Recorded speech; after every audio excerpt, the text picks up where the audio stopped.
जय झूलेलाल दोस्तों, मां मुस्कान आहूजा और तव्हांजो स्वागत आहे मुंहिंजे चैनल हुनर मुस्कान का सिंधी ते। इहो उहो चैनल आहे जिन ते तव्हांखे सिंधी रेसिपीज़ मिलंदियूं, उन खां सवाइ सिंधी ट्रेडिशन, सिंधी कल्चर हुजे, असांजी रीति रस्मूं हुजनि, हिकु हिकु वीडियो मां पंहिंजे चैनल ते अपलोड कंदी आहियां। ॾिण वार हुजनि, ॾिण वारनि ते कहिड़ो खाधो ठहंदो आहे, हिकु हिकु मुंहिंजे चैनल ते आहे, त ज़रूरु चेक कजो। अचो त रेसिपी हाणे शुरू था कयूं पिया। अॼु मां तव्हांखे ॿुधाईंदसि ग्यारस जे बारे में। ग्यारस मतलब एकादशी। उन ते असां जेको खाधो ठाहींदा आहियूं, जंहिंमें ठाहींदा आहियूं ग्यारसी भाॼी और उन सां गॾु ग्यारसी डोडो। त अचो हिकु हिकु करे मां तव्हांखे ॿुधायां थी। पहिरियों ठाहींदासीं ग्यारसी भाॼी। उन जे लाइ खणंदासीं बिह, उन्हनि खे छिले करे असां कटे वठंदासीं। ॾिसो मां हिते खया आहिनि बिह, पटाटा, उन सां गॾु बगर जो अटो, जेको एकादशी जो अटो थींदो आहे उहो, कारा मिर्च, अम्बचूर ऐं लूणु। हाणे खणंदासीं हिकु बासण, तई या सिपरी, तव्हां कुकर बि खणी सघंदा आहियो। उन में विझंदासीं 3-4 चमचा तेल। तेल विझण खां पोइ इन में हिकु कोप विझणो आहे बगर जो, यानी ग्यारसी अटो, और उनखे भुञणो आहे कंटिन्यूअस घुमाईंदे। इनखे असां भुञंदासीं जेसिताईं इहो सुनहरी कलर जो थिए। उन खां पोइ इन में विझंदासीं असां पाणी। ॾिसो भुञंदे हिन तरह सुनहरी कलर थी वेंदो त उन खां पोइ इन में विझणो आहे पाणी। लगभग 1.5 लीटर इन में पानी विझंदासीं। चङी तरह मिक्स कंदासीं। उन खां पोइ इन में विझंदासीं बॉइल पटाटो।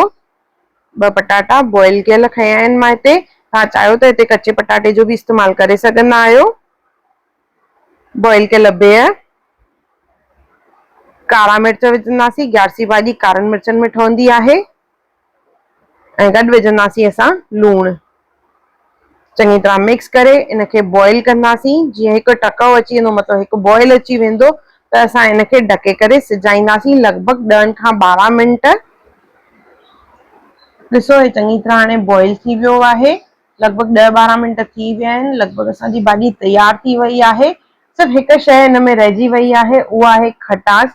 ग्यारसी भाॼी खटी हूंदी आहे, त इन में खटास आणण लाइ या त अमचूर जो इस्तेमालु कजे या गिदामिड़ीअ जो। त हिते मां अमचूर विझी रही आहियां।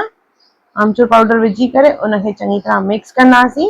वापसि हिकु बॉइल अचणु ॾींदासीं। इहो असांजी भाॼी जेका आहे बिल्कुलु रेडी थी वई आहे। हाणे अचो त डोडा ठाहियूं था पिया। त उन जे लाइ बगर जो अटो खणंदासीं, बॉइल पटाटा खणंदासीं, लूणु ऐं कारा मिर्च। इहे सभु शयूं रेडी थी वयूं आहिनि। हाणे हिकु वॾो बाउल खणंदासीं। उन में विझंदासीं पहिरियों पटाटा, बॉइल कयल पटाटा आहिनि। इन्हनि खे चङी तरह मैश कंदासीं। मैश करण खां पोइ इन में विझंदासीं बगर जो अटो, हिकु कोप, ऐं विझणो आहे लूणु ऐं कारा मिर्च। मोइण जो तेल विझंदासीं 3 खां 4 चमचा। तेल विझी इनखे मिक्स कंदासीं और पाणीअ सां इन जो अटो ॻोहिणो आहे।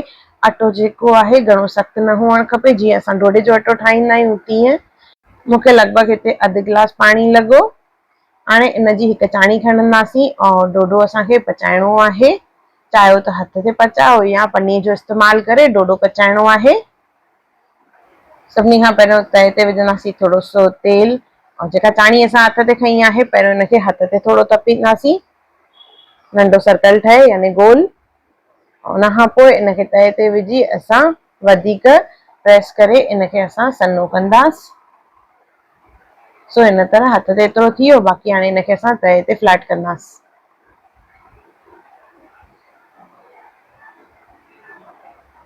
हथ सां तिरीअ सां सो फ्लैट कंदा वेंदासीं।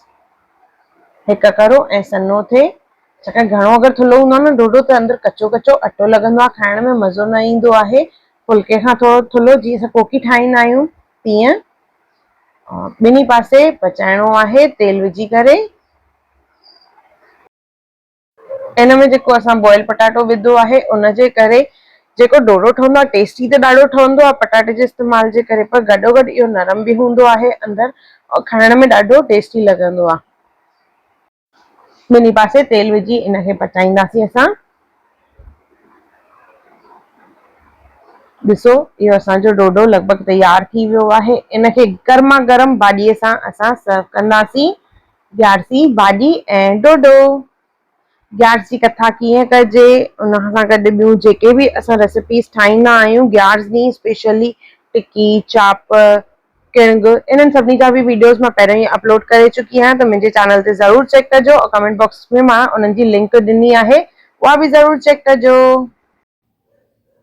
अगर तव्हांखे मुंहिंजे चैनल ते रेसिपी या वीडियो पसंद आयो हुजे त उनखे ज़रूर लाइक कजो, शेयर कजो और सब्सक्राइब कजो और मुंहिंजी नई ईंदड़ वीडियोस खे ॾिसण जे लाइ बेल आइकॉन ज़रूर क्लिक कजो। मूंखे इंस्टाग्राम और फेसबुक ते बि ज़रूर फॉलो कजो और मुंहिंजे सफ़र में मुंहिंजो साथ ॾियण लाइ धन्यवाद। जय झूलेलाल।